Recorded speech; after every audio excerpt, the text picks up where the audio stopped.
सुन नहीं रहे आप जैसे अधर्मी भाजपा के दलालों ने देश को, अरे सुन नहीं रहे पूरी बात, खबरदार पहले पूरी बात सुनो। अरे मुंह का बवासीर है, नहीं सुन रहा, कान से सुनता है, कहाँ से सुनता है, लतियाए जुतियाए जाओगे तुम जैसे पत्रकारों ने।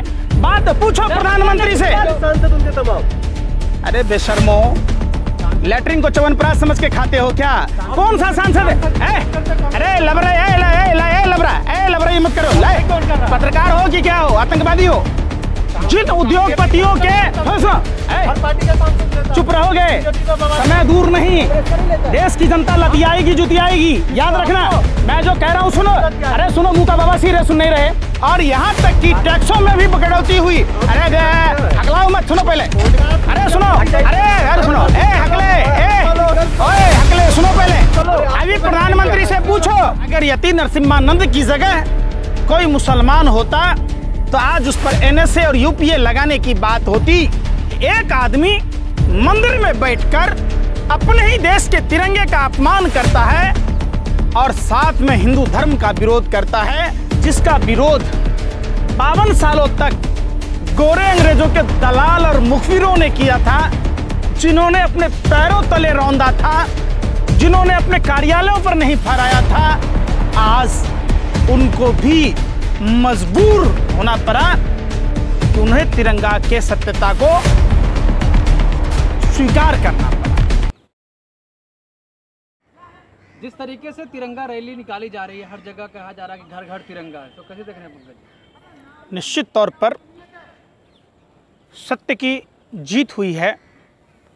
जो तिरंगा झंडा आज़ादी के प्रतीक के तौर पर हम लोग हर साल 15 अगस्त 26 जनवरी को ही नहीं अपने दिलों में संजो कर रहते हैं, जिसका विरोध 52 सालों तक गोरे अंग्रेजों के दलाल और मुखबिरों ने किया था, जिन्होंने अपने पैरों तले रौंदा था, जिन्होंने अपने कार्यालयों पर नहीं फहराया था।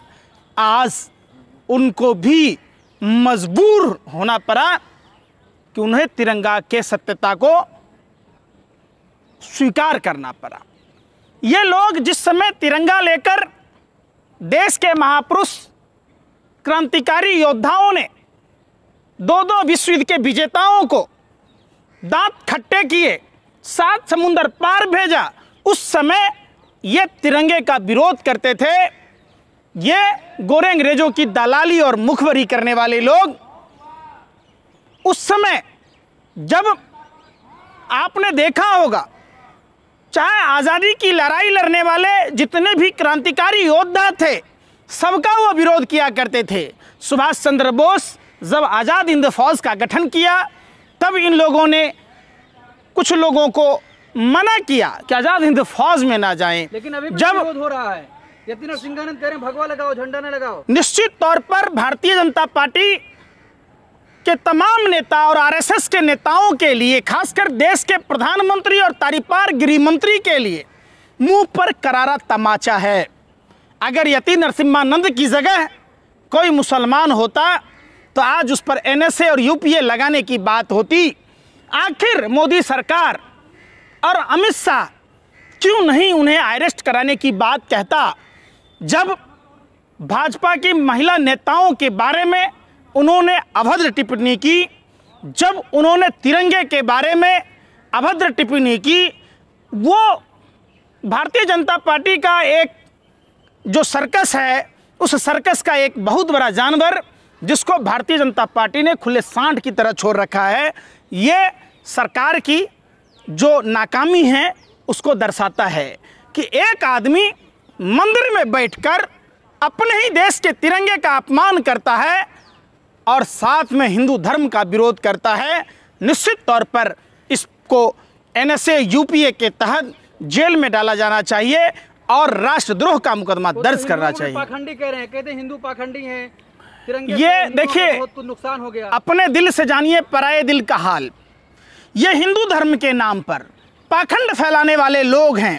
भगवा पहनकर नफरत की बात नहीं की जाती, भगवा पहनकर घृणा की बात नहीं की जाती, भगवा पहनकर हिंसा की बात नहीं की जाती। जिस तरीके से रामायण में आप सब ने देखा होगा, रावण और कालनेमी ने भगवा वस्त्र पहनकर भगवा वस्त्र का दुरुपयोग किया, माँ सीता का अपहरण किया और हनुमान जी को संजीवनी लाने से रोकने का काम किया, उसी तरीके से ये यति नरसिम्हानंद जैसे दो कौड़ी के टुच्चे लोग अपने को साधु महात्मा कहते हुए हिंदू धर्म को बदनाम करने वाले ये लोग हैं। हिंदू धर्म 4 स्तंभों पर टिका है, अर्थ, धर्म, काम और मोक्ष। हिंदू धर्म के 5 तत्व हैं, त्याग, तपस्या, बलिदान, क्षमा और परोपकार। हिंदू धर्म जिस तरीके से यति नरसिम्हानंद का बयान आता है, हिंदू धर्म में ऐसी कोई जगह नहीं है। निश्चित तौर पर भारत सरकार को सभी धार्मिक ऐसे दुष्ट जो लोग हैं, जो लोग धर्म को बदनाम कर रहे हैं, उनका बैकग्राउंड जाना चाहिए। करने की बात कर रहे हैं, वो तो कह रहे हैं हम बढ़ावा दे रहे हैं हिंदुओं को। देखिए पीछे जा रहे हैं, वो क्या कह रहे हैं उससे बहस नहीं है। देश का सबसे बड़ा ग्रंथ संविधान है और देश संविधान से चलेगा। ये साधु संत पंडित मौलवी से नहीं चलेगा, पादरी से नहीं चलेगा। ये देश चलेगा तो बाबा साहब अम्बेडकर के संविधान से चलेगा। जो संविधान सम्मत बातें होंगी वही चलेगा। आप एक मैंने सुनिए ना, आप लोग अनर्गल बात पर जा रहे हैं। कश्मीर फाइल्स आप लोगों ने देखा था ना, 15 करोड़ की लागत से बनी हुई फिल्म। पैसे नहीं थे। अरे सुन तो लो, आप लोग तो खूब हाई तौबा मचा रहे थे। इतिहास बता दिया। अरे सुनिए इतिहास। 1990 में भारतीय जनता पार्टी के समर्थन से विश्वनाथ प्रताप सिंह की सरकार थी और कश्मीरी पंडितों के साथ जो नरसंहार हुआ, भारतीय जनता पार्टी के लोग उस कश्मीरी पंडितों के लाशों पर, भावनाओं पर ये लोग रोटियां सेक रहे थे। आज वो लोग कहाँ हैं? आज वो लोग कहाँ हैं? आज कश्मीरी पंडितों को रिहैबिलिटेशन सेंटर कमिश्नरी पर जो कश्मीरी पंडित आज 93 दिन से, आप समझ रहे, 100 दिन में मात्र 7 दिन कम है। आज 2-2 महीने के वेतन नहीं मिले। प्रधानमंत्री जी कहते घर घर तिरंगा।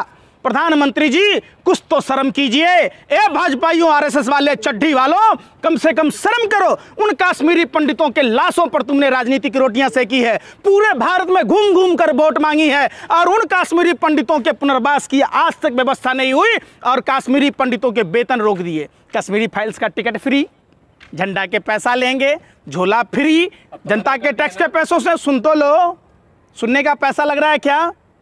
आज उन कश्मीरी पंडितों को 2-2 महीने की सैलरी नहीं मिली है। 85% कश्मीरी पंडित आज भी कमिश्नरी ऑफिस के बाहर में धरना प्रदर्शन कर रहे हैं। कोई सुनने वाला नहीं, आप लोग कोई खबर दिखाने वाले नहीं। थोड़ा सा भी शर्म नहीं आता? आप लोग दूसरे मेट्रो पर नागिन डांस कर रहे थे कश्मीरी फाइल्स पर, आज आपका नागिन डांस कहाँ चला गया? आप बताओ, कैसे वो 2 महीने से वेतन नहीं मिला अपने बच्चों की परवरिश करेंगे? कैसे आज़ादी का जश्न मनाएंगे? कैसे अपने घरों पर तिरंगा लगाएंगे? आप ये नहीं बता रहे। आरएसएस तो लगा दिया तिरंगा। आपको दिक्कत क्या है? आप हमेशा पत्रकारों का अपमान कर रहे हैं। हाँ, हमेशा हम लोग आपको दिखाते हैं। क्या आपको? हम आप जैसे पत्रकारों को नहीं कह रहे। इसी में आपके साथ भी जो पत्रकार हैं, आप उनसे पूछो कि वो दलाली क्यों करते, वो मुजरा क्यों गा रहे, वो भरवागिरी क्यों कर रहे, वो इन समस्याओं को क्यों नहीं दिखाते? जब कश्मीर फाइल्स 15 करोड़ की लागत से बनी फिल्म 300 करोड़ पार कर गई, आज वो अनुपम खेर सर में बाल नहीं, मुंह में दांत नहीं, पेट में आंत नहीं, अनुपम खेर जैसा 2 कौड़ी का लुच्चा लफंगा क्या कश्मीरी पंडितों की बात करेगा? बात कीजिए उस कोबरा की। कोबरा, एक कोबरा है भैया। कोबरा, तुमने अपने भ्रष्टाचार को छुपाने के लिए, अपने बेटा के कुकर्मों को छुपाने के लिए, अपना जो आपका होटल रिसोर्ट्स था उसको बचाने के लिए भारतीय जनता पार्टी में ज्वाइन किया और आपने कश्मीरी पंडितों के नाम पर जो पैसे कमाए, आज उन कश्मीरी पंडितों के घर में चूल्हे नहीं जल रहे। आज 2-2 महीने से वेतन बंद है। जहां आज़ादी का जश्न मनाने का समय है, मात्र 2 दिन बाद 15 अगस्त को लोग जश्न मनाएंगे 14 तारीख से। बोलिए। मोदी जी आजकल फ्री की रेवड़ी में बात कर रहे हैं, देश बर्बाद हो गया, लोगों को फ्री दे दे के सब कुछ। सबसे पहले मोदी जी ये बताएं कि उनके तमाम सांसद अपना वेतन कब छोड़ेंगे। उनके तमाम सांसद फ्री की पानी, फ्री की बिजली, फ्री का मकान, जो 35 लाख रुपया फ्री का चट कर जाता है, वो कब छोड़ेगा? वो तो देश में काम कर रहे हैं सांसद उनके तमाम। अरे बेशर्मो, लेटरिन को च्यवनप्राश समझ के खाते हो क्या? कौन सा सांसद है? अरे लबरा, लबरा ये मत करो। पत्रकार हो कि क्या हो? आतंकवादी हो? जिन उद्योगपतियों के हर पार्टी का सांसद लेता। चुप रहोगे, समय दूर नहीं, देश की जनता लतियाएगी जुतियाएगी, याद रखना। मैं जो कह रहा हूं सुनो। अरे सुनो, मुंह का बाबा सिर सुन नहीं रहे। जिन सरकार ने खुद स्वीकार किया कि 10 लाख हजार करोड़ रुपया अपने व्यापारिक मित्रों के माफ कर दिए, जिनमें ऋषि अग्रवाल का नाम, नीरव मोदी का नाम सबसे ऊपर था। आप एक बात बताओ, ऋषि अग्रवाल को जमीनें किसने दी? आप उस पर सुनो, एक मिनट, हकला मत बनो, सुनो पहले, हकला मत बनो, सुनो। यहां तक कि मोदी सरकार ने बैंकों के लोन अपने उद्योगपति मित्रों को माफ कर दिए। 17 बैंकों में घोटाला करने वाला बधवा ग्रुप को माफ कर दिया गया। नीरव मोदी, मेहुल चौकसी का माफ कर दिया गया। और यहां तक कि टैक्सों में भी कटौती हुई। अरे हकलाओ मत, सुनो पहले, अरे सुनो, अरे सुनो, ओए हकले, सुनो पहले। अभी प्रधानमंत्री से पूछो कि प्रधानमंत्री ने कहा, भाइयों बहनों मित्रों, हर सर पर छत होगा, हर घर में नल होगा, हर नल में जल होगा, हर घर में अरे बेशर्मो, शर्म नहीं है? जिस लक्ष्मी देवी के को ब्रांड एम्बेसडर बनाया मोदी जी ने बंगाल के चुनाव में, प्रधानमंत्री ने जिस लक्ष्मी देवी के साथ फ्रॉड और चीटिंग की, जो प्रभु श्री राम भव से सागर पार कराते हैं, उसको नदी पार कराने वाला केवट समुदाय। अरे सुनने रहे, आप जैसे अधर्मी भाजपा के दलालों ने देश को, अरे सुनने रहे पूरी बात, खबरदार, पहले पूरी बात सुनो। बंगाल चुनाव में पहले क्या कर रहा है? सुनो, 24 लाख बेघर लोगों को घर देने की बात थी। अरे मुंह का बाबा सिर है, नहीं सुन रहा है? कान से सुनता है, कहां से सुनता है? लतियाए जुतियाए जाओगे तुम जैसे पत्रकारों ने। बात पूछो प्रधानमंत्री से कि 2022 में, अरे सुनो पहले।